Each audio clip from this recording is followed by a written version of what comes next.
Terima kasih sudah setia selalu menonton di channel ini, tak lupa saya doakan kalian dan sekeluarga sehat selalu.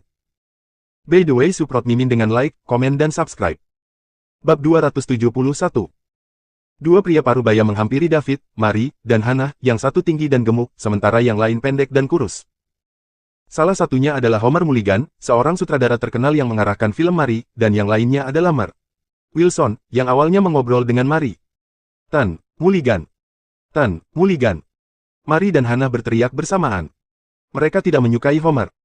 Namun, mereka tidak punya pilihan lain. Meskipun Homer tidak berpengaruh seperti direktur yang mengadakan perjamuan hari ini, dia sudah menjadi direktur tingkat pertama di negara ini, dan seorang bintang muda seperti Mary tidak mampu menyinggung perasaannya. Jika tidak, mereka tidak perlu bekerja keras mencari investor. Mereka bisa saja berhenti di tempat. Mary, saya ingin Anda bertemu dengan Tuan Wilson.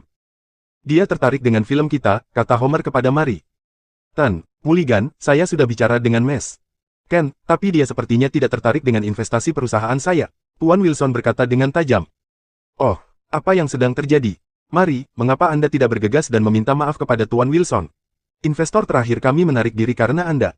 Sekarang setelah kami akhirnya mendapatkan yang lain, Anda mencoba mengacaukannya lagi. Ada apa denganmu? Apakah Anda ingin membintangi film? Apakah Anda ingin berkarir di industri hiburan?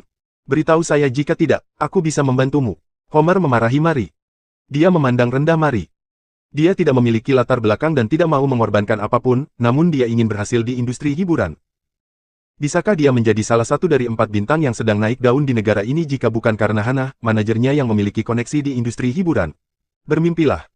Namun, beberapa investor menyukai bintang muda yang bangga dan polos yang baru saja debut. Misalnya Pak Wilson yang ada di depannya. Mungkin itu memberi mereka rasa penaklukan dan pencapaian yang lebih baik. Tan Mulligan. Saya telah menemukan investor baru. Mary berkata, melawan keluhannya. Siapa ini? Tanya Homer. Tan Liddell, dan dia siap untuk berinvestasi dalam film kita, kata Mary. Kotoran. Mary menyebut nama David sebelum Hannah bisa menghentikannya. Jelas sekali bahwa David adalah seorang penipu. Citranya saat ini untuk sementara bisa menipu Homer, tetapi bagaimana ketika dia harus mengeluarkan uang sungguhan? Begitu kabar tentang ini tersiar, Mary akan menjadi musuh publik di industri film, dan akan sulit baginya untuk mengubah nasibnya. Usahanya selama 2 tahun ini sia-sia. Mata indah Hannah memelototi David saat dia memikirkannya. Pria itu adalah pembuat onar dengan ketampanan. Kekuatan pikiran David yang kuat merasakan ketidakpuasan Hannah padanya, dan dia bingung. Aku benar-benar berinvestasi padamu. Mengapa Anda memperlakukan saya seperti saya musuh? Tidak ada alasan untuk itu, kan? Anda sangat baik kepada investor lain, tetapi mengapa Anda memperlakukan saya secara berbeda? Apakah karena saya menginvestasikan terlalu banyak uang? Perempuan. 1. Mereka makhluk yang luar biasa. Saya ingin tahu di mana Anda bekerja, Tuan Liddell, kata Homer. Saya tidak bekerja untuk siapapun. Saya berteman dengan Mes Ken. Saya mendengar dia membutuhkan investor, dan saya sendiri tertarik, jadi saya memutuskan untuk memasukkan sejumlah uang, kata David. Berapa banyak yang Anda siapkan untuk diinvestasikan, Tuan Liddell? Tanya Homer. David memang tampak luar biasa. Dia tampak sedikit lebih canggih daripada ahli waris yang biasa dia tangani. Jika Mary berhasil mendapatkan pewaris seperti ini, wajar jika dia menawarkan uang untuk membantunya. Tetap saja, dia perlu mencari tahu berapa banyak uang yang dia siapkan untuk dimasukkan sehingga dia bisa merencanakannya. Langkah selanjutnya.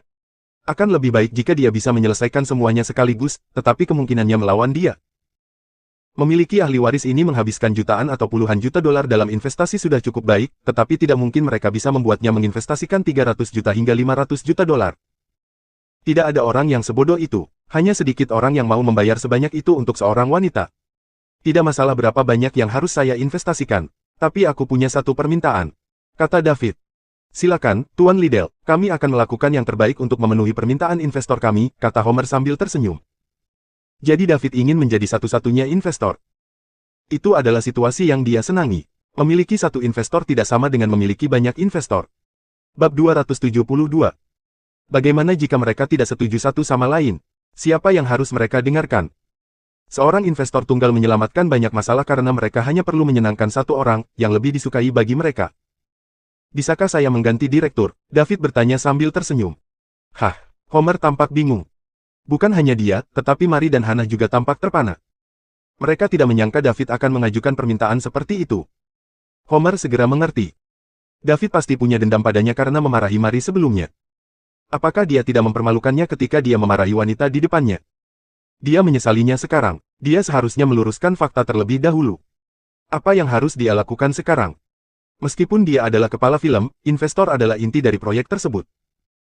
Tanpa uang investor, proyek tidak akan pernah maju. Sebaliknya, sutradara manapun dengan sedikit ketenaran bisa menggantikannya.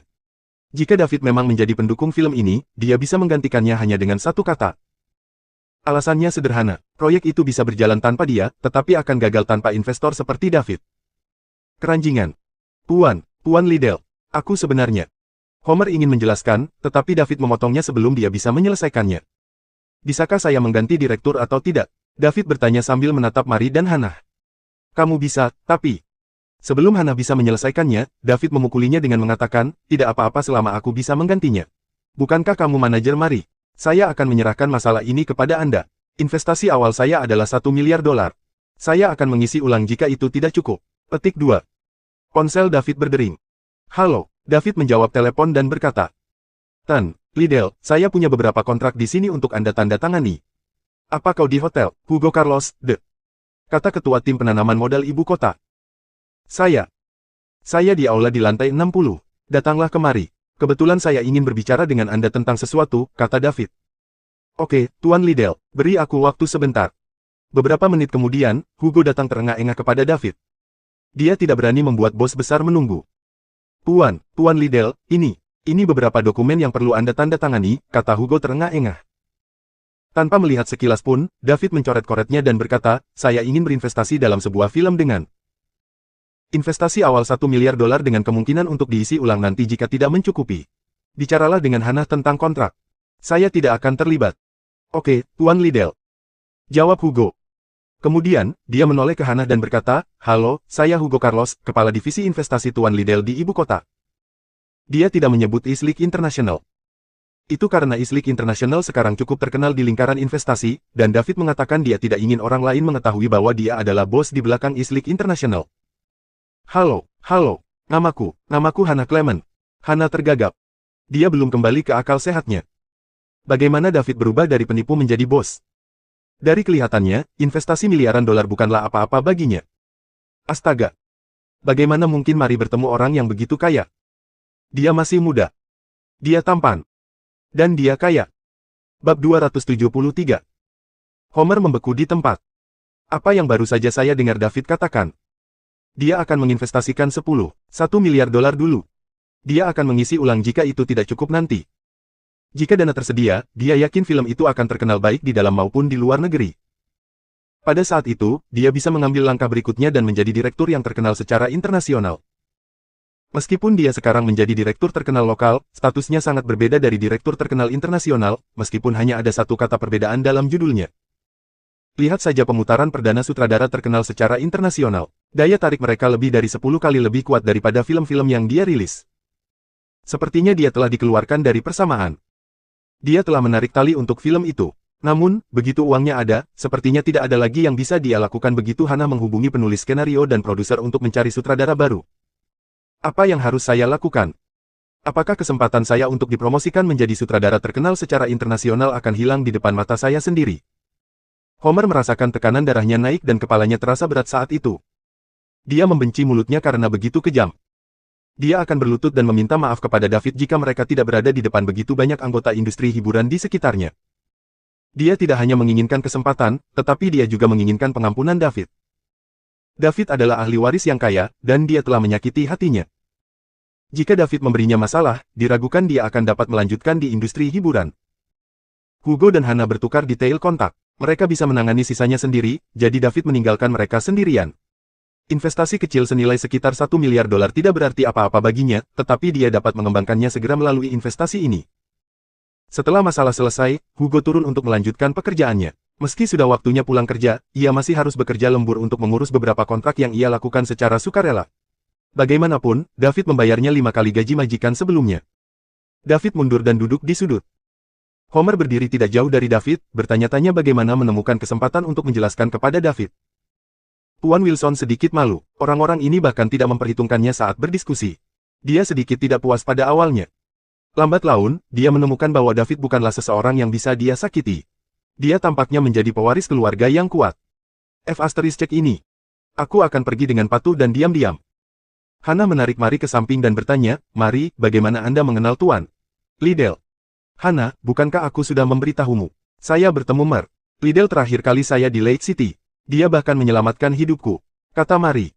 Bagaimana kau mengenalnya? Lebih spesifik. Tan, York menamparku 2 kali terakhir kali aku berada di Lake City. Dia juga ingin aku tidur dengannya. Tuan Liddell menyelamatkanku saat itu. Ketika kami bertemu di pesta amal lagi, dia tidak hanya menghabiskan $5 juta untuk berdansa denganku, tetapi juga menghabiskan $100 juta untuk lagunya sendiri dan menyumbangkan uangnya. Dia orang yang baik. Mari berkata dengan agak riang. Dia menyelamatkannya dari Tuan York dari Lake City. Dia juga memberikan lebih dari $100 juta di gala amal. David harus menjadi pewaris dari keluarga kaya. Bab 274. Dia bahkan berpikir dia adalah penipu dengan ketampanan. Untungnya, dia tidak mengatakan itu dengan keras. Dia merasa dirinya memerah sekarang. Kenapa kamu tidak mengatakannya, kamu gadis terkutuk? Kata Hana, sedikit tersipu. Aku sudah bilang, tapi sepertinya kamu tidak terlalu peduli. Hah, Hana, kenapa wajahmu merah sekali? Mari bertanya sambil menatap wajah Hana. Saya baik-baik saja. Aku akan pergi ke kamar kecil, ngobrol dengan Tuan Liddell. Hana menutupi wajahnya dan melarikan diri. Hana mencuci wajahnya di kamar mandi dan melihat dirinya di cermin. Meskipun dia sudah berusia lebih dari 30 tahun, sosoknya seperti gadis muda. Dia bahkan memiliki daya tarik dewasa yang tidak dimiliki gadis-gadis muda. Bahkan setelah mencuci wajahnya yang telanjang tidak lebih buruk dari selebritas biasa. Dia percaya diri tentang dirinya sendiri. Banyak pria muda menyukai wanita dewasa seperti dia. Namun, dia sepertinya tidak merayu David sama sekali. Apakah dia hanya menyukai gadis lugu seperti Mari? Dia juga tertarik pada pria yang hampir sempurna seperti David. Sekarang berusia 33 tahun, dia juga mencari seseorang untuk bersandar. Dia tidak berharap untuk memiliki akhir yang bahagia dengan pewaris kaya seperti David dan sebaliknya hanya berharap dia kadang-kadang memikirkannya. Akan lebih baik jika dia bisa punya bayi. Sayangnya, David sepertinya tidak begitu tertarik padanya. David tidak tahu bahwa seorang wanita dewasa dan cantik telah menatapnya. Namun, dia bukan satu-satunya yang memperhatikannya. Dia sekarang duduk di sudut menunggu upacara sumbangan terakhir sementara Mari berbicara dengannya. Homer mencoba datang beberapa kali, tetapi David dan Mari sibuk berbicara dan tertawa satu sama lain. Dia takut dia akan membuatnya kesal jika dia gagal menjelaskan dirinya sendiri ketika dia bergegas. Penayangan perdana film ini digelar untuk mengumpulkan para elit industri hiburan tanah air agar bisa berdiskusi tentang arah industri film dan menjalin networking dengan mitra bisnis. Tentu saja, dibutuhkan pembuat film yang kuat untuk mengumpulkan semua orang. Tidak lama kemudian, seorang lelaki tua berusia 60-an berdiri di atas panggung. Dia adalah penggagas pertemuan ini, sutradara terkenal internasional, Jeffrey Hubbard. Selamat malam untuk kalian semua, dan selamat datang di pemutaran perdana ini. Setelah mengucapkan beberapa basa-basi, dia akhirnya turun ke bisnis. Kurasa kalian pasti penasaran dengan apa yang sudah kufilmkan kali ini. Saya dapat memberitahu Anda bahwa ini adalah film dokumenter. Saya telah menghabiskan 2 tahun bepergian ke banyak daerah pegunungan yang miskin di negara ini untuk memfilmkan ini, dan saya dapat meyakinkan Anda bahwa semua yang ada di dalamnya adalah benar. Nikmatilah. Setelah Jeffrey selesai, film mulai diputar di layar lebar di belakangnya. Para tamu di aula berhenti berbicara dan mencari tempat duduk untuk menonton film. David terkesan setelah menyelesaikan film berdurasi 1,5 jam itu. Film ini berfokus pada betapa sulitnya bagi anak-anak di daerah pegunungan yang miskin untuk pergi ke sekolah. Banyak dari anak-anak harus meninggalkan rumah mereka pada pukul 4 atau 5 sebelum subuh untuk bersekolah. Mereka harus berjalan 3 atau 4 jam di gunung untuk mencapai sekolah yang rusak. Sekolah itu bahkan tidak memiliki pintu dan jendela. Angin musim dingin yang dingin bertiup, dan tangan, kaki, dan wajah para siswa menjadi merah karena kedinginan, tetapi mereka masih duduk di kelas dan belajar dengan giat. Beberapa sekolah kesulitan merekrut guru karena kondisinya yang buruk. Para guru di sana harus cukup tahu segalanya karena mereka harus mengajar seluruh silabus. Beberapa sekolah bahkan hanya memiliki satu kepala sekolah yang tertinggal, menjaga satu-satunya harapan bagi anak-anak di daerah pegunungan tersebut. Itu mirip dengan gala amal yang dihadiri David di Lake City terakhir kali. Namun, yang ini difilmkan oleh sutradara terkenal internasional, jadi jauh lebih berkelas daripada klip video 10 menit terakhir kali. Itu juga lebih berpengaruh dan lebih dekat ke hati. Banyak tamu wanita berlinang air mata pada akhirnya. Bab 275. Filmnya selesai. Jeffrey kembali ke atas panggung. Saya percaya semua orang sangat tersentuh setelah menonton film ini. Begitu juga saya. Saya juga meneteskan air mata berkali-kali selama pembuatan film. Jadi, saya telah memutuskan untuk melakukan apapun yang saya bisa untuk membantu anak-anak ini. Saya ingin meminta Anda untuk mengulurkan tangan membantu dan menyumbang dengan murah hati untuk memberikan harapan kepada anak-anak ini.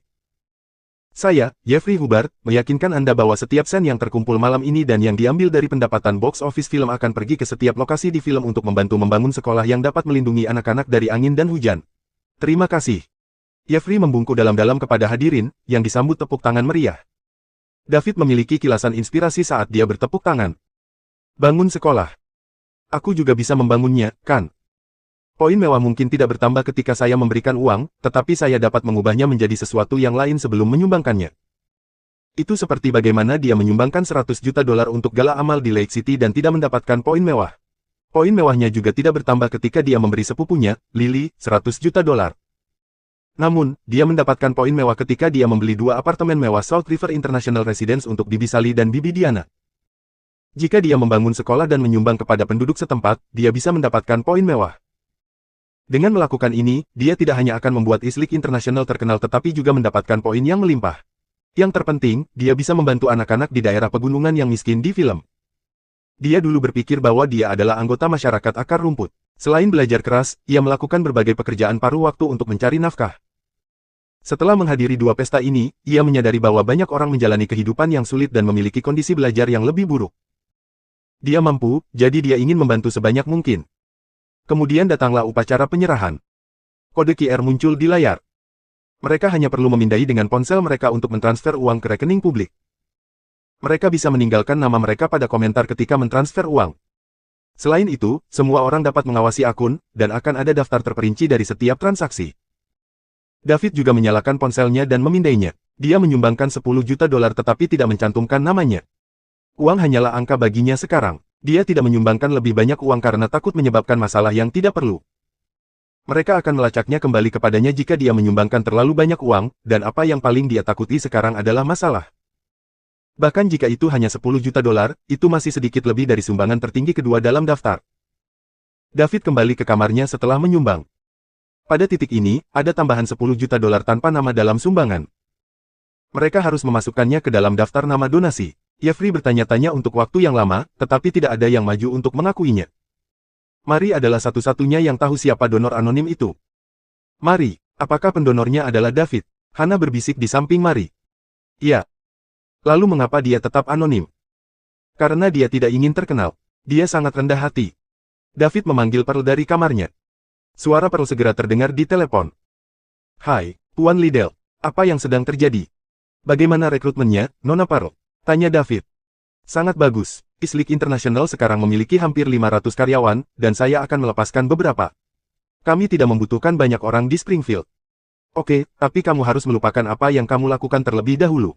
Adakan konferensi per suatu hari nanti dan katakan bahwa Eastleigh International sedang mendirikan yayasan amal dan mengalokasikan $100 miliar untuk membantu membangun sekolah di daerah pegunungan yang miskin di seluruh negeri.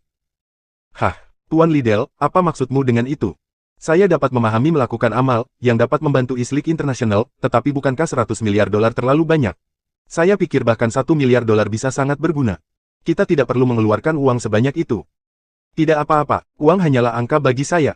Saya hanya mencoba melakukan bagian saya dengan membantu anak-anak di daerah pegunungan yang miskin. Lakukan sesegera mungkin.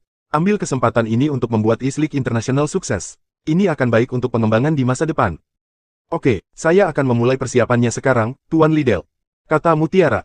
Karena David telah mengatakannya, dia berhenti membujuknya. David sudah mengambil keputusan, dan dia hanya bisa melakukan apa yang diperintahkan. Pearl sangat cakap dalam menyelesaikan sesuatu. Sore berikutnya, Eastleigh International mengadakan konferensi pers, dan banyak media kelas berat diundang. Pearl mengumumkan pada konferensi pers bahwa Eastleigh International Group telah mendirikan Yayasan Internasional Liga Timur, yang akan menginvestasikan $100 miliar untuk anak-anak di daerah pegunungan yang miskin di seluruh negeri untuk membangun sekolah yang dapat melindungi mereka dari angin dan hujan, serta segala macam fasilitas penunjang yang akan dilengkapi secara lengkap. Tidak hanya itu, Eastleigh International Foundation juga akan mensubsidi guru yang bekerja di daerah miskin masing-masing $2.000 sebulan. Berita itu seperti bom begitu keluar, membuat jutaan orang pusing dan mengambil alih berita utama di stasiun TV, platform online, dan outlet berita. Menghabiskan $100 miliar untuk membangun sekolah di daerah pegunungan yang miskin. Tahukah Anda berapa banyak uang $100 miliar? Apakah beberapa dari 1.000 perusahaan teratas dunia terakhir bahkan memiliki modal pasar $100 miliar? Betapa menakutkan. Dengan kata lain, Eastleigh International Group menyumbangkan jumlah yang setara dengan perusahaan yang berada di antara 1.000 perusahaan teratas dunia. Sumbangan sebesar itu tidak pernah terdengar sebelumnya. Islik International dulunya sedikit terkenal di dunia investasi, tetapi popularitasnya sekarang mendunia. Berbagai media berita juga bergiliran mempublikasikannya, membuat Islik International benar-benar populer. Orang-orang juga mulai menggali latar belakang Islik International, tetapi yang dapat mereka lihat hanyalah perwakilan perusahaan dan ketua Islik International bernama David Liddell, dan tidak ada informasi tentang David yang dapat ditemukan. Bahkan tidak ada gambar. Semakin sedikit mereka dapat menemukan detail tentang David, semakin misterius David muncul, dan semakin misterius dia muncul, semakin penasaran orang lain terhadapnya. David juga menjadi populer di kalangan elit teratas, tetapi mereka hanya mendengar namanya dan belum pernah bertemu dengannya. Hanya sedikit orang yang tahu siapa David sebenarnya. David menduduki puncak hierarki grup internasional Liga Timur, diikuti oleh manajer umum Pearl Warner. Segala sesuatu tentang Pearl dapat dilacak. Dia lulus dari Springfield University dengan gelar di bidang ekonomi dan manajemen dan kemudian bekerja untuk Golden Leaf Hotel di River City Provinsi South River sebagai manajer lobi. Akhirnya, pemilik Golden Leaf Hotel dan juga ketua Islik International, David mengakui kemampuannya dan mempromosikannya menjadi manajer umum Islik International. Bab 276. Islik International, sebuah perusahaan berusia 2 bulan, mendapatkan popularitas instan. Orang-orang juga bertanya-tanya berapa banyak uang yang dimiliki perusahaan karena mereka telah mengumumkan sumbangan 100 miliar untuk membangun sekolah. Banyak media juga mulai menghitung aset Islik International. Statistik ini bahkan lebih mengejutkan. Islik International memiliki aset hampir 400 miliar dolar, semuanya diinvestasikan dalam 2 bulan terakhir. Apa artinya itu? Islik International telah menginvestasikan lebih dari 300 miliar dolar dalam 2 bulan terakhir dan masih menginvestasikan miliaran dolar setiap hari. Itu semua uang sungguhan. Itu tidak sama dengan nilai pasar. Bisakah konglomerat bernilai triliunan dolar memiliki uang tunai 200 miliar dolar? Tentu tidak. Islik International menghabiskan uang sungguhan. Mereka telah menghabiskan lebih dari 300 miliar dolar dalam 2 bulan, dan sekarang mereka berencana untuk menghabiskan 100 miliar dolar lagi untuk amal. Itu lebih dari 400 miliar dolar. Berapa banyak uang yang dimiliki Islik International? Tidak ada yang tahu. Mereka tidak dapat menggali latar belakang dan informasi ketua David Liddell. Islik International sangat populer sehingga akan menarik lebih banyak talenta untuk bergabung dan lebih banyak perusahaan yang membutuhkan investasi untuk bermitra dengan mereka. Sebuah kota terpencil di Provinsi South River. Minnie kehilangan kesabaran di kamarnya. Selama sebulan terakhir, orang tuanya telah menjodohkannya dengan beberapa pria baik, tetapi dia tidak menyukai mereka. Dia bertemu putra dari beberapa pemilik bisnis hari ini. Dikatakan bahwa keluarganya memiliki supermarket di beberapa kota tetangga. Pria itu menyukainya, tetapi dia tidak merasakan chemistry dengannya. Dia masih memikirkan Sam dan segalanya bersamanya. Cinta terkadang membuat orang kehilangan akal. Mar Fuller berada di ruang tamu menonton TV sementara Mrs. Fuller sedang mengatur meja. Minnie, keluarlah untuk makan malam. Nyonya Fuller berteriak ke kamar Minnie setelah mengatur meja. Bu, aku tidak lapar, kata Minnie. Apakah kamu masih memikirkan Sam, dasar gadis terkutuk? Aku beritahu padamu, aku tidak akan pernah menyetujui kalian berdua bersama. Apa yang begitu baik tentang dia? Apakah dia lebih baik dari putra Tuan Lawrence? Kami adalah keluarga penting di kota ini. Bagaimana kita akan mengangkat kepala kita tinggi-tinggi jika Anda menikahi bocah malang itu, Sam? Nyonya Fuller memarahi lagi. Mama, apakah kamu mencoba membunuhku? Kata Minnie sambil menangis. Kami membunuhmu. Aku pikir kamu mencoba membunuh ayahmu dan aku. Minnie berhenti menjawab. Mar Fuller dan Mrs. Fuller mulai menonton TV sambil makan. Kemudian sebuah berita di TV menarik perhatian mereka. Selanjutnya, berita rakyat. Kemarin sore, Grup Investasi Internasional Liga Timur mengumumkan pendirian Yayasan Internasional Liga Timur. Mereka akan menghabiskan 100 miliar dolar untuk membangun sekolah di daerah pegunungan yang miskin di seluruh negeri sehingga belajar tidak lagi menjadi kemewahan bagi semua siswa miskin. Ini adalah proyek besar yang bermanfaat bagi negara dan rakyat. Mari berharap lebih banyak perusahaan dapat belajar dari Islik International. Selanjutnya, manajer umum Grup Internasional Liga Timur Miss Pearl Warner memiliki sesuatu untuk dikatakan. Peringatan Mutiara. Ketika Mar Fuller dan Mrs. Fuller mendengar nama itu, mereka menatap lurus ke arah televisi. Kemudian, TV memotong ke Pearl berdiri di atas panggung pada konferensi pers. Dia mengenakan setelan bisnis hitam dan tampak cerdas, tampak mendominasi sekaligus superior. Pearl adalah orang yang berbeda dari dirinya lebih dari sebulan yang lalu. Dia secara bertahap menyelesaikan transformasinya dari gadis penurut, polos, dan lincah menjadi pengusaha wanita yang mendominasi seperti sekarang. Dentang. Dentang. Mar Fuller dan Mrs. Fuller menjatuhkan peralatan makan mereka di lantai. Mereka berdua saling memandang dan bisa melihat keterkejutan di mata masing-masing serta sedikit keterkejutan. Pearl sedang berbicara di televisi. Nyonya Fuller segera sadar dan berseru, Minnie, keluar dan lihat. Bukankah ini saudara perempuan Sam di TV? Ketika Minnie mendengar nama Sam, dia bergegas keluar dari ruangan dan melihat orang itu berbicara di TV. Ya, itu adalah saudara perempuan Sam, Pearl. Meskipun temperamennya berubah, penampilannya tidak.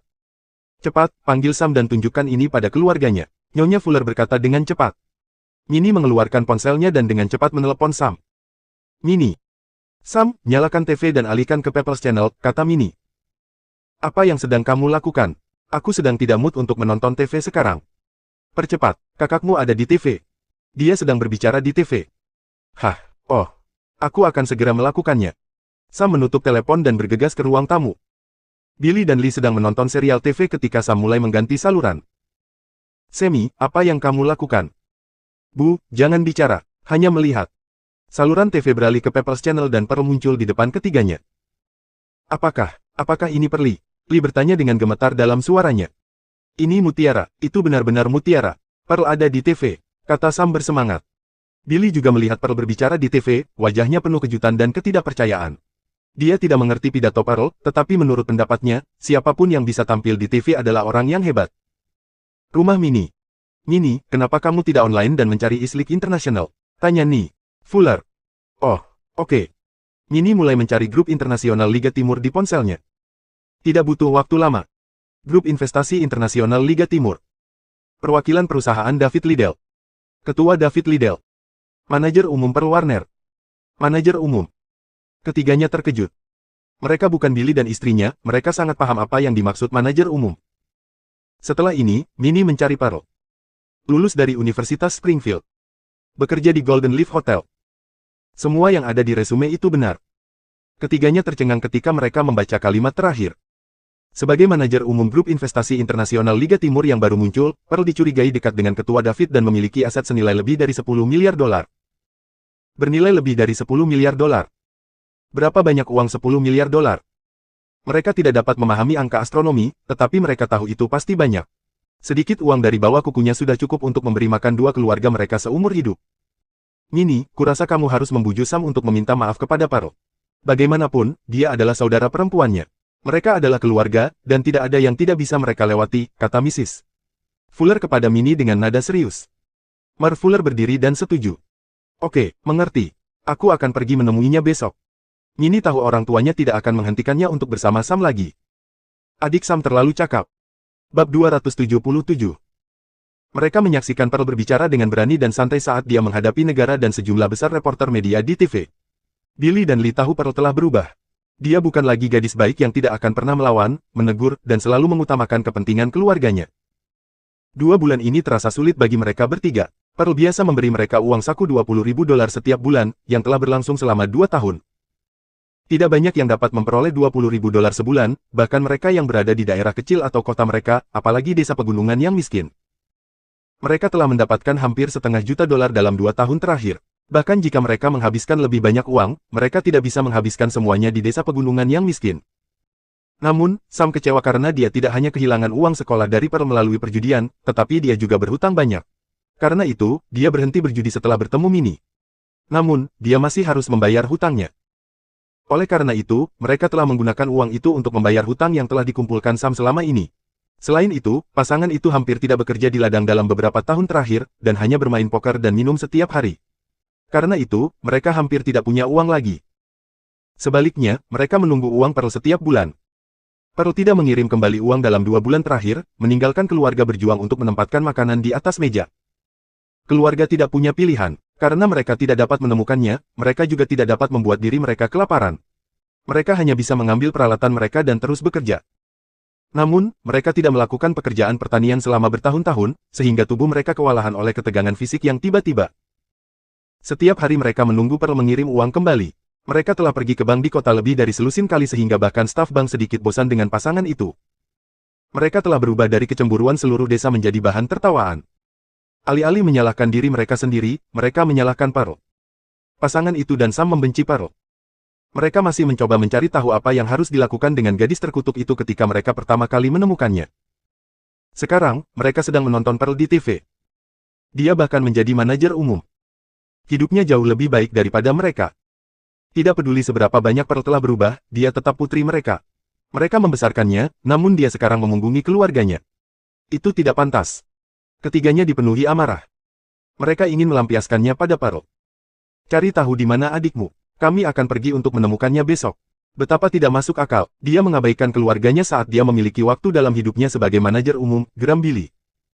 Dia selalu bangga, namun dia penuh amarah karena dia tidak bisa lagi mengangkat kepalanya tinggi-tinggi di desa. Oke, saya ikut. Sam setuju. Pearl tidak tahu bahwa keluarganya tahu dia ada di TV karena tangannya penuh pada saat itu. Sekarang setelah mereka mengadakan konferensi pers, sudah waktunya bagi mereka untuk bertindak. Sebagai manajer umum grup investasi internasional Liga Timur, dia perlu mempertimbangkan segalanya karena David adalah ketua yang lepas tangan. Dia harus membuat persiapan untuk yayasan dan mempercepat proyek yang mereka investasikan. Namun, dia tidak punya keluhan. Dia adalah orang yang bersyukur dan tahu bahwa David telah memberinya semua hal ini dan membantunya menyadari nilainya dalam hidup. Dia pada dasarnya menjalankan Islik International Investment Group sendiri, sebuah perusahaan bernilai ratusan miliar dolar. Dia memiliki begitu banyak kepercayaan padanya. David mempercayainya dan sangat menghargainya sehingga dia akan mencoba yang terbaik untuk melakukan semuanya dengan baik. Bisa dibilang dia sekarang berada di lingkaran elit negara saat dia menjalankan perusahaan senilai ratusan miliar dolar. Selain itu, dilihat dari momentum Islik International, tidak lama kemudian mereka mencapai angka triliunan dolar.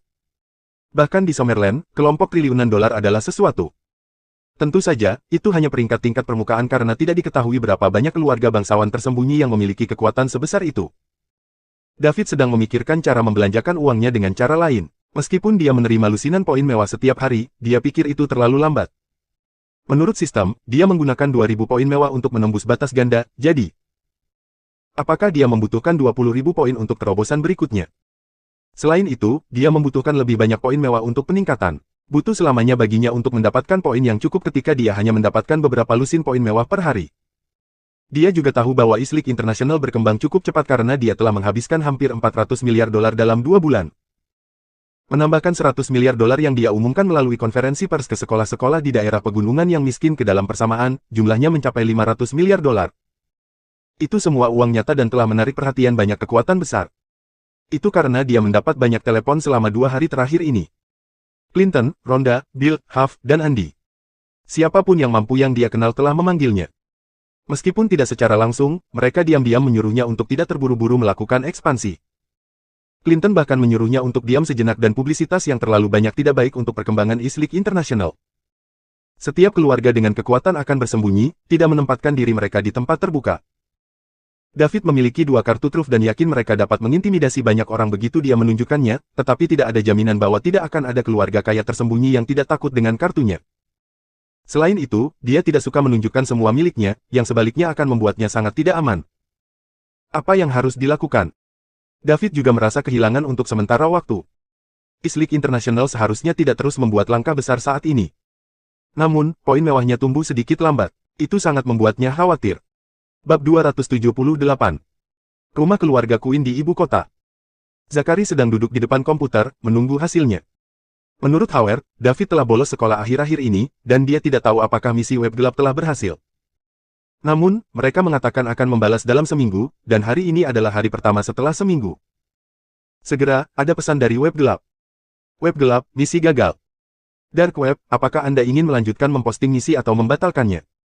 Dark web, jika Anda terus memposting misi, Anda perlu meningkatkan hadiah Anda tidak kurang dari 10%. Jika Anda membatalkan misi, hadiah Anda akan dikembalikan. Gagal. Bagaimana itu bisa gagal? Zachary tidak bisa mempercayainya. Dark Web adalah situs penghubung dunia bawah global untuk pembunuh bayaran elit dunia bawah.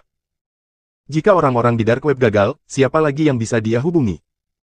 Apakah dia harus menunggu sampai kontrak 10 tahun Temen dan Clinton selesai untuk menyentuh David? Tuhan tahu kapan tanggal 10 tahun itu akan berakhir. Berapa lama lagi dia harus ditertawakan? Tidak. Dia tidak tahan dengan ejekan yang terjadi di belakangnya. Jika pembunuh bayaran kali ini tidak cukup kuat, dia akan membayar lebih untuk seseorang yang lebih baik. Dia akan selalu ditertawakan kecuali jika David meninggal. Karena itu, ia membenturkan komisi hingga 2 miliar dolar. Komisi 2 miliar dolar segera menempatkan misinya di tempat ketiga di web gelap. Pembunuh yang tak terhitung jumlahnya memperhatikan misi itu. Banyak pembunuh bayaran papan atas yang tertarik. 90% pembunuh bayaran melakukannya demi uang, sementara hanya sebagian kecil yang melakukannya untuk ketenaran atau sekadar dipelintir sampai-sampai mereka menikmati pembunuhan. Zachary meningkatkan komisi. Di fasilitas rahasia di ibu kota. Kapten, target 4 meningkatkan komisi. Segera retas dan tentukan lokasi yang tepat di mana target memposting misi. Iya. Kapten, kami dicegat oleh web gelap. Kami hanya dapat mengonfirmasi bahwa mereka mempostingnya di ibu kota. Kota. Web gelap layak untuk namanya. Mereka cepat. Beritahu tim Vulture nomor 10. Iya. David masih berusaha mencari cara untuk membuat terobosan dan membuat poin mewahnya meningkat lebih cepat ketika dia menerima pesan rahasia tiba-tiba. Itu adalah nomor rahasia pasukan laba-laba di Falcon, yang bertanggung jawab atas intelijen.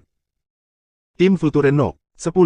Menurut analisis kami, dalang dibalik misi pembunuhan yang diposting di web gelap ada di ibu kota. Kami tidak tahu lokasi spesifiknya, dan mereka telah meningkatkan komisi untuk pembunuhan Anda dari 1 miliar menjadi 2 miliar dolar. Saya percaya bahwa pembunuh bayaran yang lebih kuat akan datang. Mohon persiapkan dengan sebaik-baiknya. David menjadi bersemangat ketika dia melihat pesan itu. Orang yang mencoba membunuhku ada di ibu kota. Siapa ini? Apakah Morris dan saudaranya datang ke ibu kota? Atau itu orang lain? Dengan siapa lagi aku makan daging selain Morris dan saudaranya? Apakah itu seseorang dari ibu kota? 8 petarung hebat dari fraksi T. Zachary Quinn. Dia adalah satu-satunya orang yang David pikirkan. Dia dan Zachary memiliki masalah mereka, tetapi mereka tampaknya tidak memiliki permusuhan yang mematikan. Dia tidak berpikir dia telah melakukan apapun pada Zachary. Dia bahkan tidak menyakiti Zachary, dia hanya memblokir serangannya untuk menyelamatkan saudara-saudara Luther. Apakah dia ingin aku mati karena ini? Kemarahan David berkobar seketika. Dia terlalu sensitif. Anda dapat menyentuh yang lain, tetapi kami bahkan tidak dapat memblokir serangan Anda. Apakah kami harus membersihkan diri dan menunggu Anda melakukan sesuatu? David belum memahami pentingnya martabat bagi seorang pria yang telah memiliki hak istimewa dan memegang posisi tinggi di masyarakat sejak kecil. Namun, belum tentu. Itu hanya spekulasi dia. Jika dia ingin menguji ide ini, dia harus memulai dengan satu orang, Howard Jackson. Saat dia memikirkannya, David ingin bertemu Howard terlebih dahulu.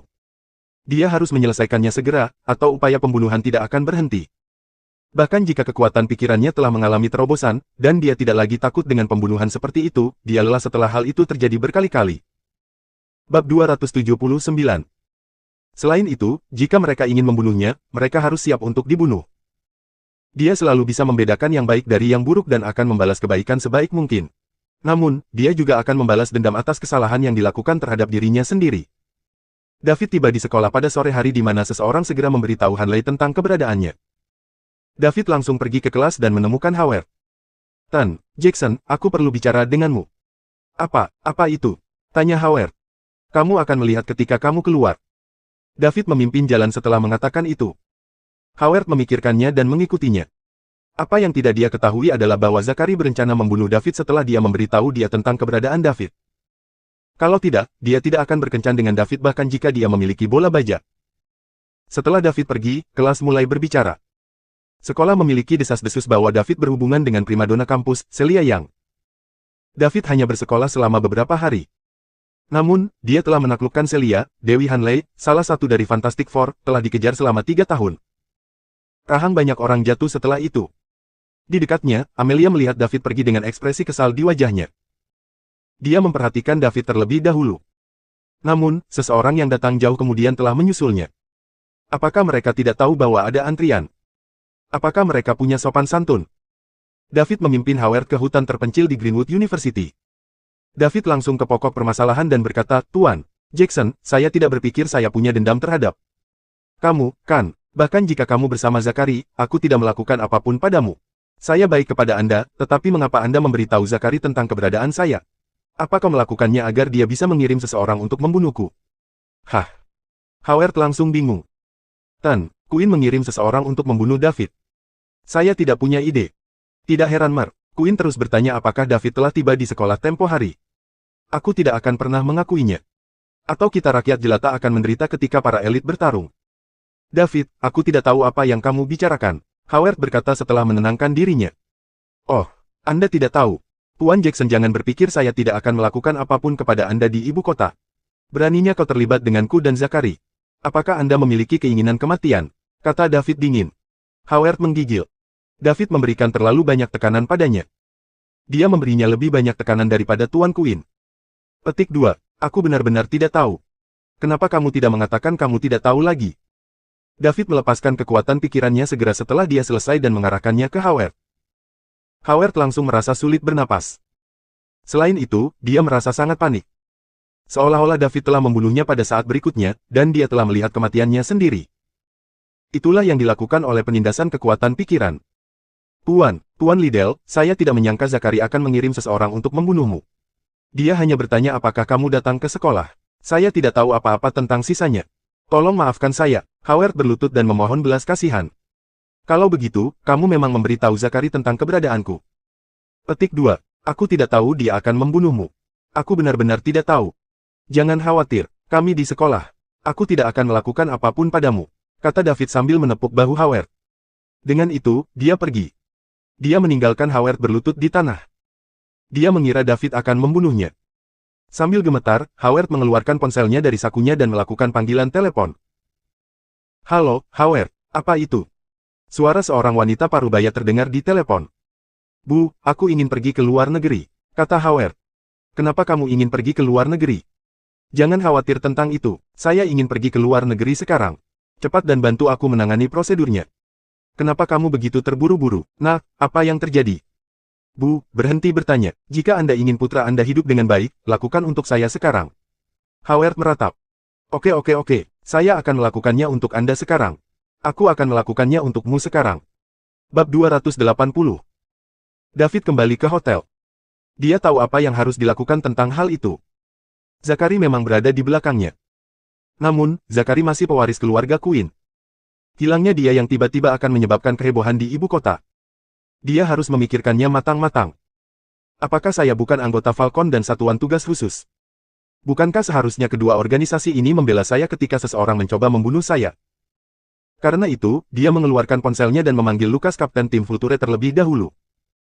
Nomor 10, apa itu? Tanya Lucas. Kapten, saya tahu siapa yang mencoba membunuh saya. Apa yang harus saya lakukan? Tanya David. Karena kamu tahu siapa itu, lawan api dengan api. Tapi dia anggota keluarga yang kuat. Keluarga yang kuat, seberapa kuat? Keluarga Quinn di ibu kota. Lucas terkekeh dan berkata, keluarga Quinn mungkin kuat bagi orang biasa, tapi tidak bagimu. Lakukan saja apa yang perlu Anda lakukan. Jika terjadi sesuatu, Falcon yang akan disalahkan. Bisakah kamu mengambilnya? Mengapa saya tidak menghubungi Satuan Tugas Khusus agar Anda dapat menanganinya bersama-sama? Tanya David. Persetan, apakah Anda memandang rendah kami? Keluarga Quinn bukan apa-apa bagi Falcon. Boleh, tapi jangan libatkan orang lain. Keluarga Quinn tidak akan melakukan apapun padamu setelah ini. Bahkan jika kita menyentuh ahli waris mereka. Ahli waris, mereka hanya pewaris jika mereka masih hidup. Pewaris macam apa mereka begitu mereka mati? Petik 2. Oke, aku akan melakukannya sendiri kalau begitu. Petik 2. Ya, beritahu saya sebelum Anda mulai agar saya bisa memberitahu keluarga Quinn. Ingat, kita adalah sekelompok orang yang bekerja untuk negara kita. Jika kita tidak bisa menjamin keselamatan anggota kita, siapa yang akan bekerja untuk negara kita di masa depan? Lanjutkan dan lakukan. Mengerti. David menutup telepon, tampak lega. Itu bagus untuk memiliki cadangan.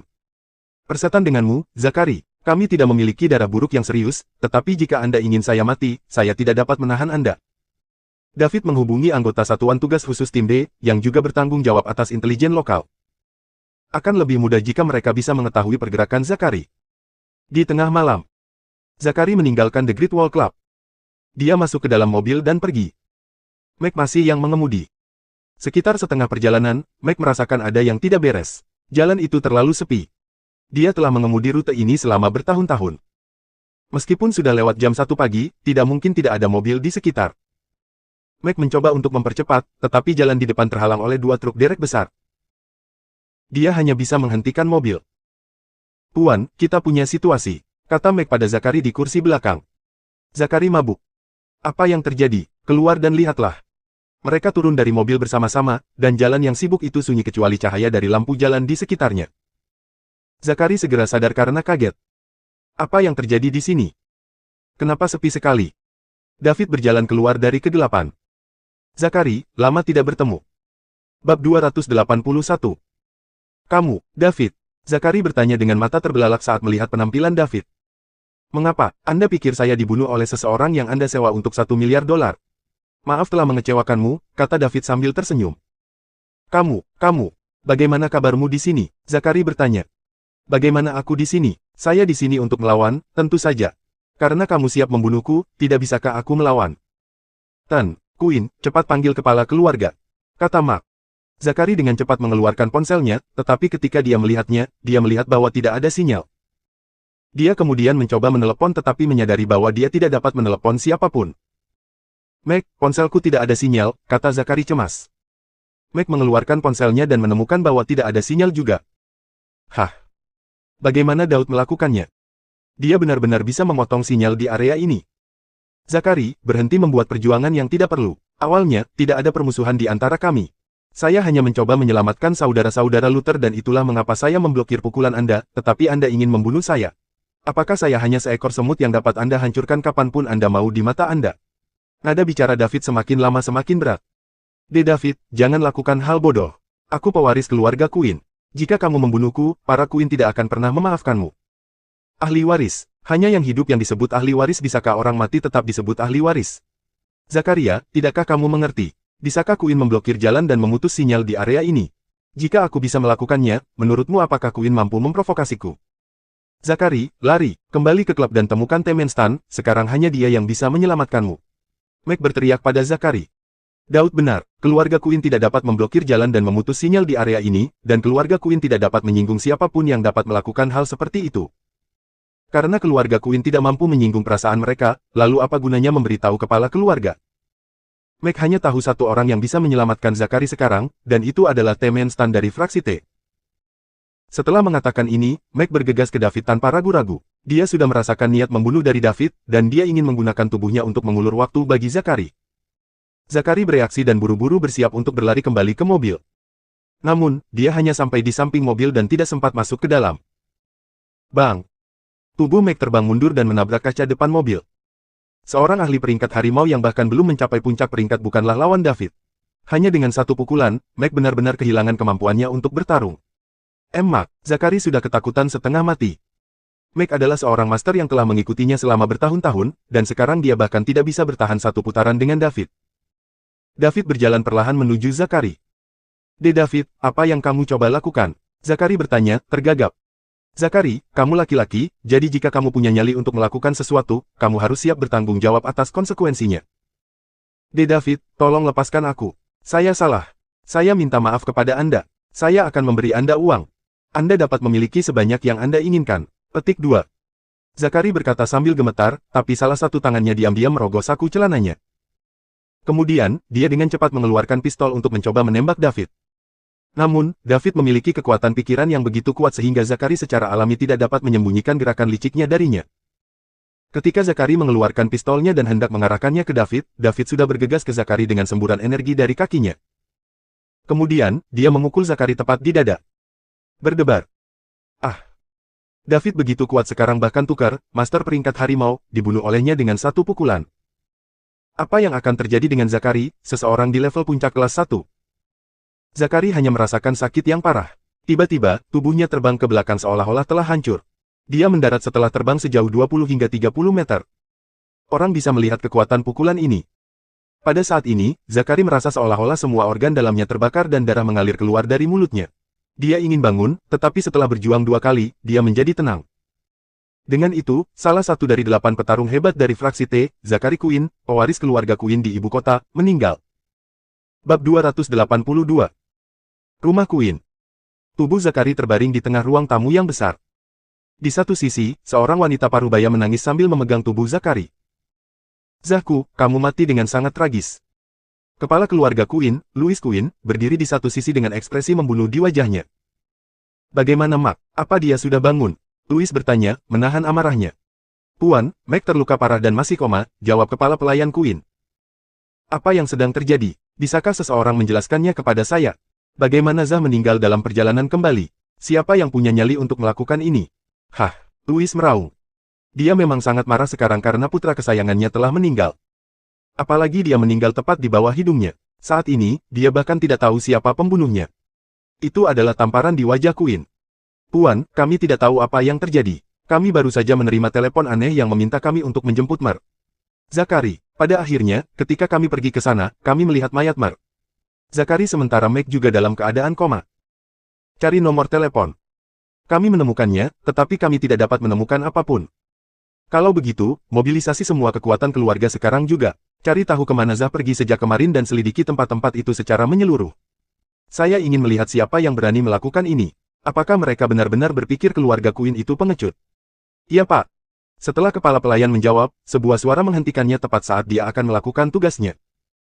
Tunggu. Kemudian, seorang lelaki tua dengan rambut beruban berjalan ke ruang tamu. Ayah, kamu datang tepat waktu. Zaki terbunuh. Pembunuh itu sangat berani sehingga dia berani menyentuh pewaris keluarga Queen di ibu kota. Jika saya tidak membunuhnya, bagaimana Queen akan mempertahankan pijakan mereka di ibu kota di masa depan? Kata Louis sambil menekan kesedihannya. Tuan tua, kepala pelayan juga memanggil. Orang yang datang adalah kepala keluarga Queen sebelumnya, kakek Zakari dan ayah Louis, tuan tua Queen. Butler, buang mayat Zah dulu. Beritahu publik bahwa Zah meninggal karena sakit mendadak, kata Tuan Queen tua kepada kepala pelayan.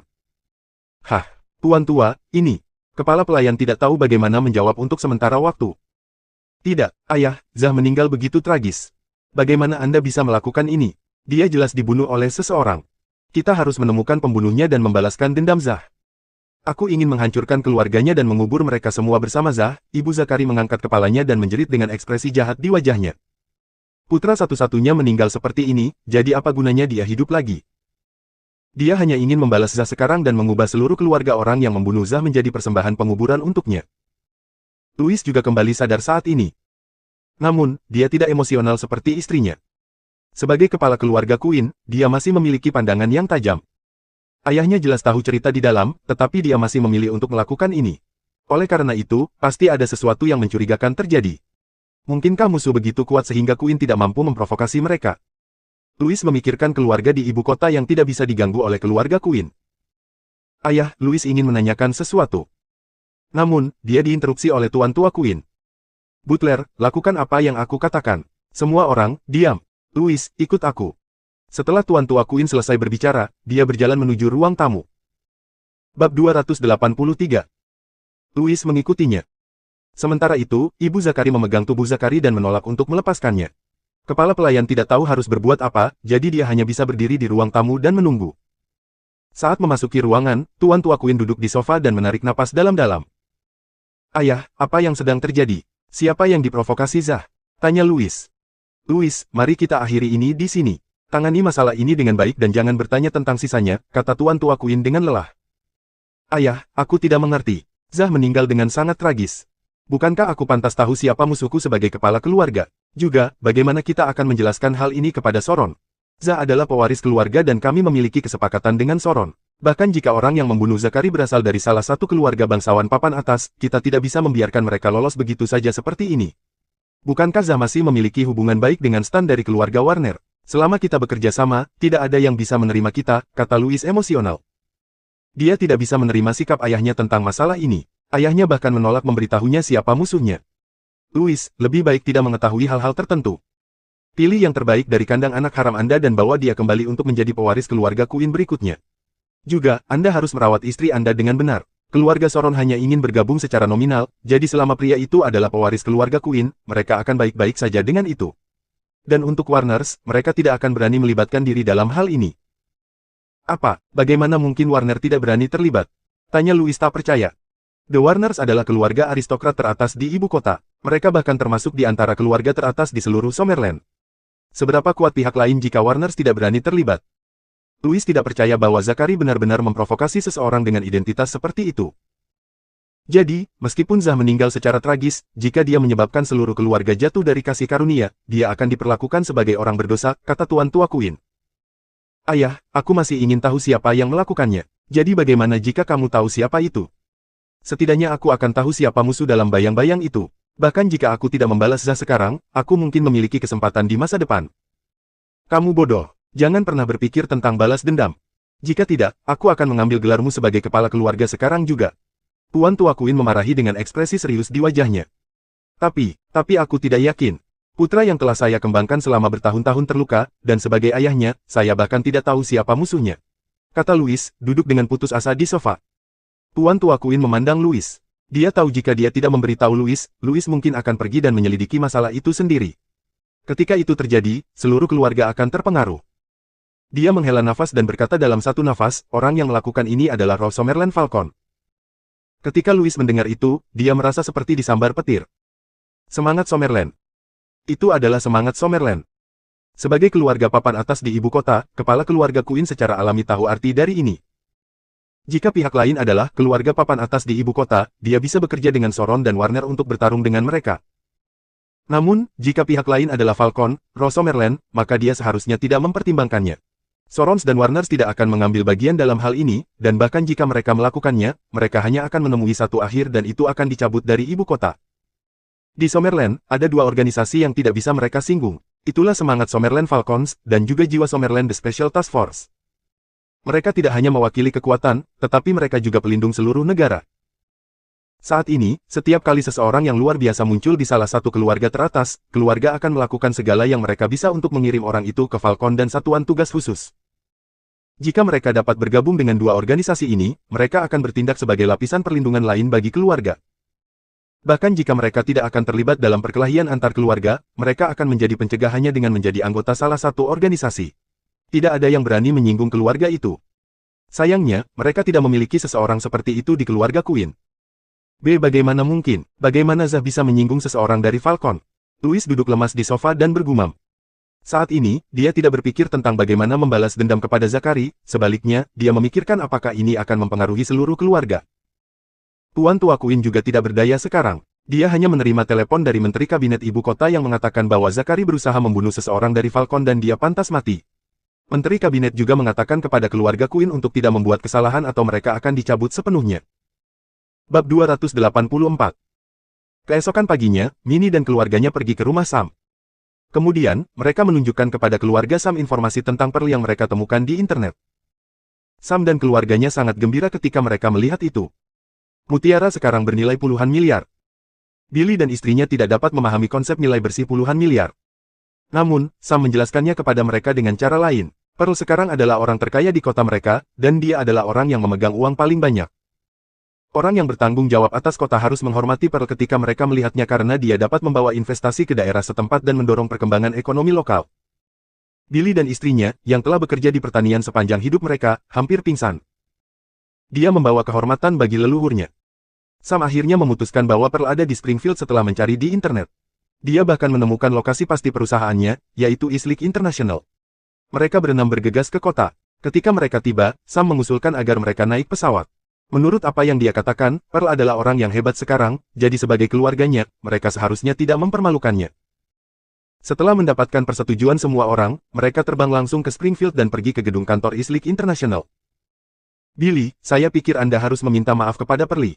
Bagaimanapun, dia adalah putri Anda, jadi dia tidak akan mengabaikan Anda, bujuk Ni. Fuller. Meminta maaf padanya, apa lelucon? Saya melahirkannya dan membesarkannya, namun saya masih harus meminta maaf padanya. Pernahkah Anda melihat ayah meminta maaf kepada anak-anaknya? Jika dia tidak memberi kita penjelasan hari ini, saya akan membuat keributan di sini. Bukankah dia manajer umum? Saya ingin melihat apakah dia masih memiliki wajah untuk menjabat sebagai manajer umum di sini jika saya melakukan itu, kata Billy dengan marah. Selama lebih dari sebulan, dia telah menyimpan dendam di dalam dadanya. Pearl menjalani kehidupan terbaiknya di luar sana sementara keluarga mereka menderita di rumah. Ayah, tenanglah, mari menjadi orang dewasa yang masuk akal. Anda tidak dapat berbicara seperti itu lagi ketika kita melihat Pearl nanti. Jika dia pergi diam-diam seperti terakhir kali lagi, bagaimana kita akan menemukannya lagi? Sekarang dia bertani lagi. Sam juga membujuk. Dia tidak ingin kembali bertani. Hari-hari itu begitu menyiksa. Lebih penting lagi, bagaimana masa depan pertanian? Berapa banyak uang yang bisa dia hasilkan dari itu dalam hidupnya? Ya, sayang, ketika Anda melihat Pearl, bicaralah dengan baik padanya, dia tidak akan memunggungi kita. Bagaimanapun, dia putri kami, Lee juga menimpali. Keduanya telah menikah selama beberapa dekade, jadi dia tahu temperamen Billy dengan sangat baik. Dia adalah seorang chauvinis, dan itu karena dia sangat dipengaruhi oleh generasi yang lebih tua. Dia memiliki api di hatinya sekarang, jadi mungkin akan sulit baginya untuk berbicara dengan putrinya dengan baik, apalagi meminta maaf kepada putrinya. Itu tidak mungkin. Dia adalah kepala keluarga, dan karena hanya ada beberapa anggota dalam keluarga, tidak masalah dengan siapa dia berbicara, dia akan terdengar tinggi dan perkasa. Hanya putranya, Sam, yang berani membantah apapun yang dia katakan, Pearl dan ibunya tidak berani menanyainya sama sekali. Billy tidak mengatakan apa-apa. Marv Fuller dan Mrs. Fuller lega ketika mereka melihat ini. Menurut sikap Billy barusan, pertemuan ini mungkin akan berakhir buruk. Ketika itu terjadi, mereka harus kembali putus asa tanpa mendapatkan manfaat apapun. Dengan Sam memimpin, geng memasuki gedung Eastleigh International dan datang ke meja depan. Di meja depan grup internasional Liga Timur berdiri 4 gadis cantik tinggi mengenakan setelan hitam profesional. Boleh saya tahu siapa yang Anda cari? Salah satu gadis bertanya dengan sopan. Saya mencari putri saya, jawab Billy. Aku mencari adikku, jawab Sam juga. Apakah kakakmu bekerja di sini? Sudahkah Anda memberitahu dia bahwa Anda akan berada di sini? Nama saudara perempuan saya adalah Pearl Warner dan dia adalah manajer umum di sini. Saya adiknya. Nama saya Sam dan ini adalah orang tuanya. Sam menunjuk Lee dan Billy yang baru saja berbicara. Oh, apakah Anda keluarga Mes? Warner, keempat gadis di meja depan bertanya dengan kaget. Siapa Mutiara? Orang nomor 2 di grup internasional Liga Timur dan pemula paling cerdas di dunia investasi saat ini. Bab 285. Dikatakan bahwa dia bernilai puluhan miliar. Jadi mengapa keluarganya berpakaian seperti ini? Apakah mereka dari pedesaan? Bagaimana ini mungkin? Apakah mereka pembohong? Namun, jika apa yang dikatakan pihak lain itu benar, akan lebih baik untuk menelepon dan meminta Mes Warner untuk mengonfirmasi. Jika tidak, mereka akan mendapat masalah. Tolong tunggu, saya akan menelepon Mes Warner sekarang juga. Gadis di meja depan mulai membuat panggilan. Halo, ini kantor manajer umum. Halo, Nona Rockwell, ini meja depan.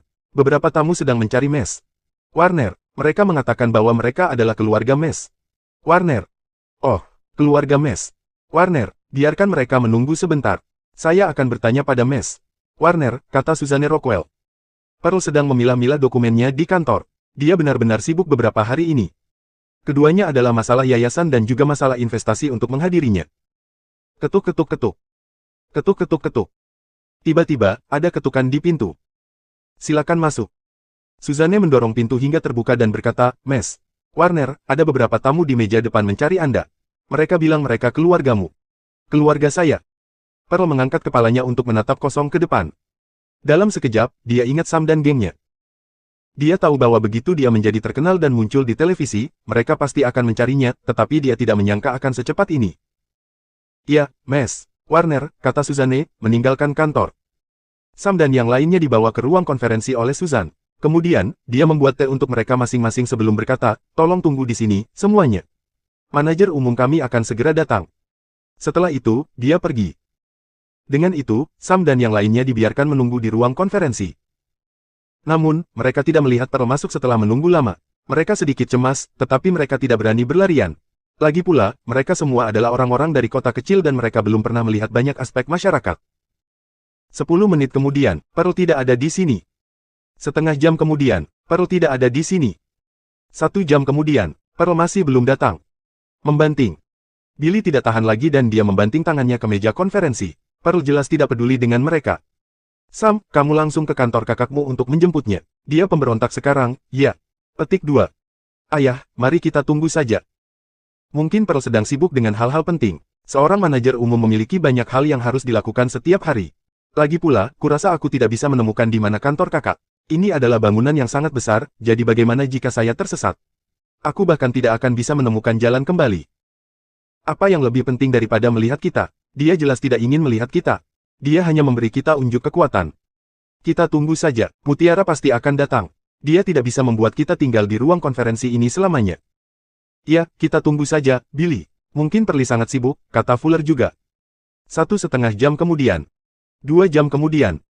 Pintu ke ruang konferensi akhirnya terbuka. Bab 286. Pintu ruang konferensi terbuka dan Pearl masuk dengan wajah serius. Mutiara, panggil Sam sambil tersenyum. Pearl mengabaikan Sam dan tidak menyapa siapapun. Kemudian, dia duduk langsung di kursi utama. Billy marah ketika dia melihat kekasaran Pearl. Selain meninggalkan mereka di sini begitu lama, dia bahkan tidak menyapa mereka ketika dia masuk. Dia terbiasa menghukum Pearl sejak dia masih kecil, jadi dia pikir Pearl masih sama seperti sebelumnya. Dia berpikir bahwa selama dia kehilangan kesabaran, dia akan takut padanya. Kamu bajingan, kamu sudah dewasa sekarang, ya. Anda meninggalkan kami untuk menderita di rumah dan Anda bahkan tidak mengirim uang ke rumah, namun Anda menikmati diri sendiri di sini. Apakah kamu ingin dipukuli lagi? Billy menegur. Sebagai ayah Pearl, dia berpikir bahwa dengan melahirkan Pearl, dia berhak mengendalikan segalanya tentang dia. Dia secara alami mendidih ketika dia melihat Pearl menikmati dirinya sendiri di sini sementara mereka menderita di rumah. Sudah kubilang aku tidak akan memberimu sepeser pun lagi. Saya telah melunasi hutang Anda untuk membesarkan saya. Selama bertahun-tahun, saya bahkan tidak bisa makan dan membeli baju baru karena Anda mengambil semua uang saya. Dan apa yang terjadi pada akhirnya? Kata Mutiara tanpa ekspresi. Billy gemetar karena marah mendengar kata-kata Pearl. Kemudian, dia berdiri dan menunjuk Pearl untuk berkata, lunas. Apakah Anda pikir Anda bisa melunasinya? Kami melahirkan Anda, dan jika Anda ingin melunasinya, Anda juga harus mengembalikan hidup Anda kepada kami. Aku berharap kamu tidak melahirkanku saat itu. Anak-anak lain dicintai oleh orang tuanya. Bagaimana dengan saya? Apalagi yang kamu lakukan untukku selain menyuruhku bekerja, memukul, dan memarahiku? Seharusnya aku mencekikmu saat aku melahirkanmu. Billy berkata dengan wajah merah. Saya pikir pikiran itu pasti muncul di kepala Anda saat saya lahir dan Anda melihat bahwa saya adalah seorang gadis. Namun, Anda tidak punya nyali untuk melakukannya. Adapun memberikan hidup saya kembali kepada Anda, maaf, tidak ada undang-undang yang menyatakan bahwa orang tua memiliki hak untuk mengambil kembali kehidupan anak-anak mereka setelah melahirkan mereka. Saat saya melangkah ke dunia ini, hidup saya hanya milik saya. Kamu tidak berbakti. Billy sangat marah sehingga dia kesulitan mengatur napas. Dia hampir tidak bisa berdiri diam. Sayang, bernapas. Lee mendukung Billy dan berkata. Dia menatap Pearl yang masih tenang. Mutiara telah berubah. Mutiara telah benar-benar berubah.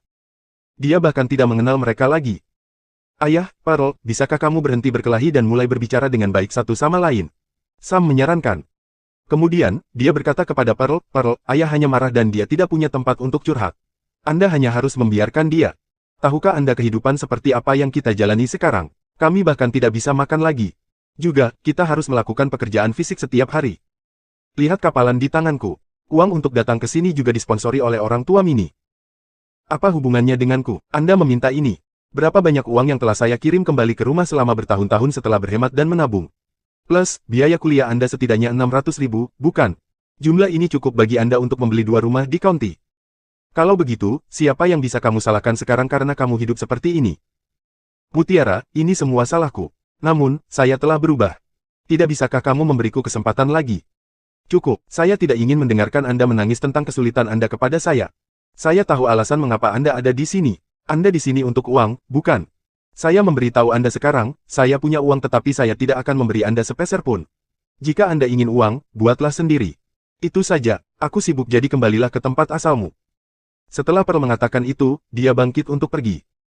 Mutiara, apakah kamu akan begitu kejam? Aku kejam. Pernahkah Anda memikirkan fakta bahwa saudara perempuan Anda kelaparan dan kedinginan saat Anda mempertaruhkan uang sekolah yang saya pinjamkan? Saya hanya makan 1 kali sehari. Aku hanya ingin kamu tumbuh menjadi lebih dewasa, tetapi pada akhirnya, apa yang terjadi? Apa pengembalian yang Anda berikan kepada saya? Petik 2. Sam tidak tahu bagaimana menjawab saat itu. Dia memang bajingan saat itu.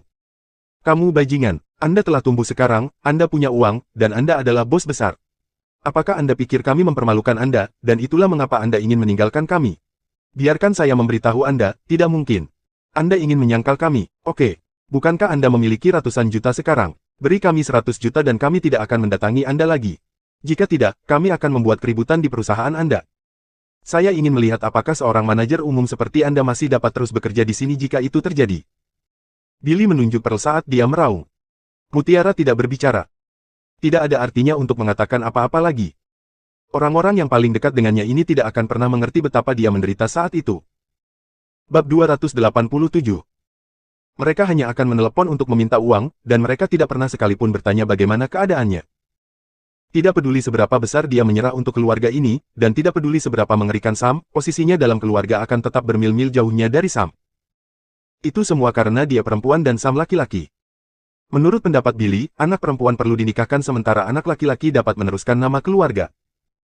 Karena itu, dia bisa saja mengambil apapun yang dia inginkan darinya dan kemudian membiarkan Sam menyia-nyiakannya.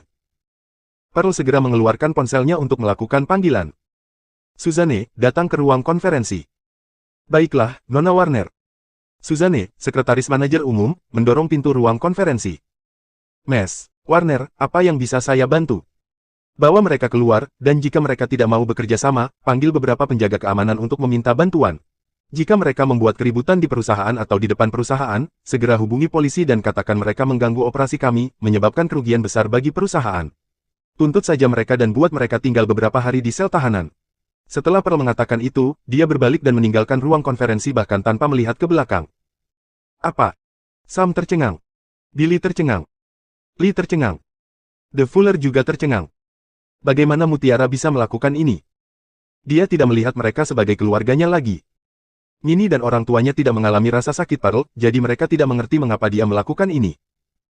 Bagi mereka, bahkan jika ada konflik besar, mereka tetap keluarga. Karena Pearl dimuat sekarang, dia pasti harus menjaga Sam dan orang tuanya. Dengan kekayaan Pearl saat ini, mereka bisa hidup seperti kelas atas di desa mereka jika dia bersedia mensponsori mereka sejumlah uang. Namun, ini di luar dugaan mereka. Pearl tidak hanya menolak untuk mensponsori mereka, dia bahkan ingin menuntut mereka. Setelah ini, Billy dan keluarganya akhirnya menyadari bahwa Pearl telah berubah. Dia bukan orang yang sama yang bisa mereka tegur atau pukul sebelumnya. Sekarang, dia adalah General Manager Warner, dan dia sukses besar. Namun, mereka masih tidak bisa menerima ini. Awalnya merupakan suatu kehormatan dan hal yang baik bagi keluarga mereka bahwa putri mereka telah mencapai ini. Mereka bisa menaiki ekor mantelnya seperti yang dikatakan semua orang. Mereka telah bekerja keras selama setengah dari hidup mereka dan mereka dapat menikmati sisa hidup mereka bersama Pearl sekarang. Namun, mereka sendiri yang merusak peluang itu. Tentu saja, mereka mungkin tidak menyadari bahwa pemukulan, omelan, kebohongan, dan pengambilan tanpa henti telah menyebabkan Pearl menjadi begitu tidak berperasaan. Itu semua karena dia kelelahan secara emosional sehingga hatinya menjadi dingin. Bab 288. Billy dan yang lainnya pergi. Mereka harus pergi di bawah pencegahan beberapa pria besar di Departemen Keamanan. Bagaimanapun, mereka adalah orang-orang dari kota kecil, dan mereka belum pernah melihat banyak aspek masyarakat. Mereka tidak bisa berbuat apa-apa jika Pearl memutuskan untuk pergi langsung dengan mereka. Mereka tidak berani membuat masalah di East League International. Penjaga keamanan tidak bisa dianggap enteng, dan ketika mereka melihat orang-orang besar, mereka semua ketakutan. Selain itu, jika keadaan meningkat, mereka bahkan mungkin dipaksa untuk tinggal di sel tahanan selama beberapa hari. Setelah 2 bulan pengalaman, Pearl sudah memiliki penghalang dari seorang wanita yang kuat. Mereka tidak berani bertaruh apakah Pearl benar-benar akan menuntut mereka.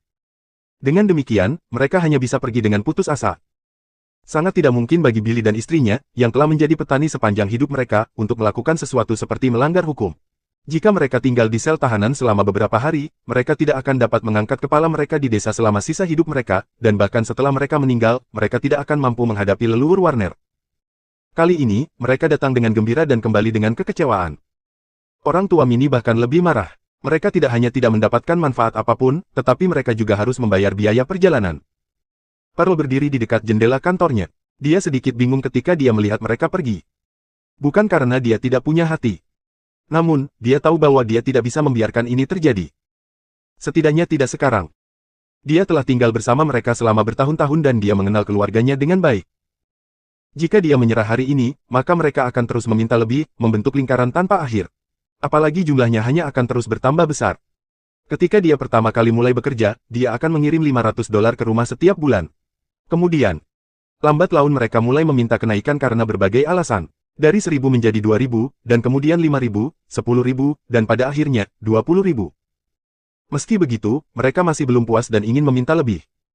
Dalam hati mereka, putri mereka akan menikah cepat atau lambat, jadi sebelum dia menikah, semua uang yang dia hasilkan harus diserahkan kepada mereka.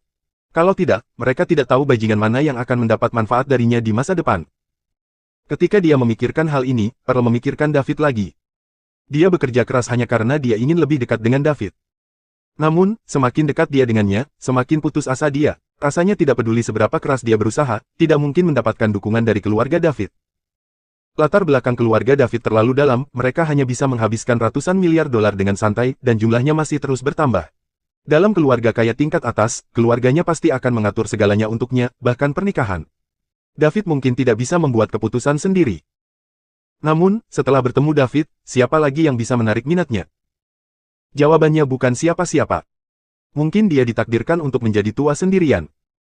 Dia merasa sedikit kesal ketika memikirkan pertanyaan ini. Jangan memikirkannya untuk saat ini, kami akan mengambilnya selangkah demi selangkah. Adapun Sam dan yang lainnya. Jika orang tuanya terus bersikap seperti ini, dia hanya bisa menunggu sampai mereka menjadi sangat tua sehingga mereka tidak bisa bergerak dan memarahi orang sebelum dia kembali menemui mereka. Kemudian, dia akan menyewa 2 pengasuh untuk mereka dan akhirnya membiarkan mereka menikmati sisa hidup mereka. Adapun Sam, karena dia bisa mempertaruhkan uang yang dia berikan untuk biaya kuliah, siapa yang bisa memastikan bahwa uang itu tidak akan hilang kali ini juga? Itu bukan uang yang dia hasilkan sendiri dengan kerja keras, jadi dia tidak akan merasa sakit membuangnya. Jadi, dia akan menunggu sampai dia menikah dan sedikit dewasa sehingga dia bisa memahami kesulitan adiknya, dan kemudian dia akan melihat bagaimana dia bisa membantunya. Hari itu, terjadi gempa bumi di kalangan kelas atas ibu kota. Terutama di fraksi T. Zachary, salah satu dari 8 petarung hebat, mati mendadak. Bab 289. Siapa yang akan percaya? Zakari berada di level puncak kelas 1, jadi tubuhnya secara alami kuat. Terlebih lagi, seseorang dengan level ini akan diperiksa tubuhnya hampir setiap bulan dan dia tidak akan mati mendadak. Namun, keluarga Queen merilis berita itu sendiri. Mereka bahkan secara acak mendapatkan salah satu anak haram Louis dari luar untuk menggantikan Zakari sebagai pewaris Queen. Tidak ada yang bisa percaya ini. Zakaria pasti sudah mati. Adapun bagaimana dia meninggal, semua orang masih belum jelas. Hanya sejumlah kecil orang yang tahu sedikit tentang situasinya, tetapi itu pun mereka tidak tahu terlalu banyak. Namun, yang jelas bagi semua orang adalah bahwa dia pasti tidak mati karena penyakit mendadak seperti yang dikatakan keluarga Queen. Semakin banyak orang menjadi penasaran tentang penyebab kematian Zakari dan mulai bertanya-tanya, tetapi mereka tidak mendapatkan hasil apapun. Bahkan orang yang tahu sedikit tentang itu tidak berani berbicara secara terbuka. Bagaimanapun, pasukan yang terlibat terlalu menakutkan dan semua orang takut terlibat dalam masalah ini. Ibu kota. Klub tembok besar. Inti dari fraksi T semuanya bersatu. Kematian salah satu dari 8 petarung hebat bukanlah masalah kecil di dalam fraksi T. Temen, bagaimana Zakari mati? Keluarga Queen bilang itu penyakit mendadak, tapi bagaimana mungkin? Kami bertanya-tanya dan tidak dapat menemukan alasannya. Mungkin level kami terlalu rendah, jadi bisakah Anda membantu kami menghilangkan keraguan kami? Tanya Heng, salah satu dari 8 petarung hebat dari fraksi T. Ya, kita semua ingin tahu bagaimana Zakari meninggal. Kami semua dari fraksi T dan jelas ada sesuatu yang mencurigakan terjadi sejak Queen mengeluarkan bom asap ini. Kami dapat lebih memperhatikan masalah ini setelah kami memahaminya dengan lebih baik, kata salah satu dari 8 petarung hebat lainnya. Tolong hilangkan keraguan kami, Temen. Tolong hilangkan keraguan kami, Temen. Tolong hilangkan keraguan kami, Temen. 8 petarung hebat lainnya juga berkata demikian. Stan menyesap tehnya dan berkata, Zakari memprovokasi seseorang yang tidak seharusnya dia lakukan, dan dia terbunuh. Untuk siapa itu, saya tidak bisa mengatakannya. Keluarga Queen memadamkan bom asap ini karena mereka juga tidak bisa memprovokasi orang tersebut. Jika mereka terus mengejar ini, seluruh keluarga Queen akan dimusnahkan. Semua orang terkejut ketika mereka mendengar apa yang dikatakan Stan. Meskipun mereka juga menduga bahwa Zakari mungkin meninggal karena pembunuhan, mereka masih sedikit terkejut ketika mendengarnya dari Stan. Karena keluarga Queen bahkan tidak berani melakukan apapun setelah kematian pewaris mereka, jelas bahwa identitas orang yang Zakari tersinggung kali ini sombong. Yang hadir, kecuali Temen Stan, memiliki kekuatan keluarga yang mirip dengan Zakari. Bahkan jika mereka kuat, mereka tidak lebih kuat darinya. Dengan kata lain, jika mereka memprovokasi orang tersebut, mereka hanya akan berakhir seperti Zakari. Mereka akan mati sia-sia jika mereka kehilangan nyawa karena mengejar ini. Ini membuat mereka gugup. Lagi pula, itu terjadi di ibu kota. Jika salah satu dari mereka secara tidak sengaja menabrak orang di luar sana, itu akan menjadi akhir bagi mereka. Pada saat ini, semua orang memutuskan untuk tidak menonjolkan diri selama periode ini dan menghindari keluar jika memungkinkan. Bahkan jika mereka keluar, mereka tidak bisa sesombong sebelumnya. Temen, kalau begitu kita seharusnya baik-baik saja, kan? Jangan khawatir, ini hanya perilaku pribadinya, dan itu tidak ada hubungannya dengan fraksi T kami, tetapi semua orang harus tetap rendah hati untuk saat ini karena orang itu masih di ibu kota. Anda mungkin akan bertemu dengannya suatu hari nanti tanpa Anda sadari. Hah, oh, baiklah, aku sudah memutuskan. Jangan mengajakku keluar untuk saat ini lagi. Saya ingin mengunci diri di kamar dan berlatih agar saya bisa lebih cepat masuk ke peringkat harimau, kata Heng serius. Saya mendukung gerakan itu. Saya mendukung gerakan itu. Saya mendukung gerakan itu. Kata 8 petarung hebat lainnya. Baiklah, jangan berkumpul untuk saat ini. Tetap di rumah dan latih seni bela diri Anda. Memalukan untuk tidak berada di peringkat harimau, kata Stan dengan tegas pada akhirnya. Pengangkatan 10 tahun akan segera tiba, dan dia tidak ingin orang-orang ini membuat kesalahan lagi. Bab 290. Howard sedang dalam perjalanan ke bandara. Dia telah menelepon kanselir Oliver dan mengatakan kepadanya bahwa dia akan menunda studinya untuk pergi luar negeri. Tentu saja Oliver tidak setuju karena Howard adalah wajah dari Universitas South River dan dia juga ketua OSIS. Jika dia pergi, bukankah itu berarti South River University tidak bisa mempertahankan bakatnya? Sebagai rektor, Oliver pasti tidak akan menyetujui sesuatu yang akan merusak reputasi Universitas South River. Namun, Howard telah memutuskan untuk pergi dan tidak ada gunanya apapun yang dikatakan Oliver. Oliver bahkan mulai mengancam Howard, tetapi dia masih tidak bisa mengubah keputusan Howard untuk pergi. Pada akhirnya, dia tidak punya pilihan selain setuju. Namun, dia meminta Howard untuk segera kembali untuk menyelesaikan studinya.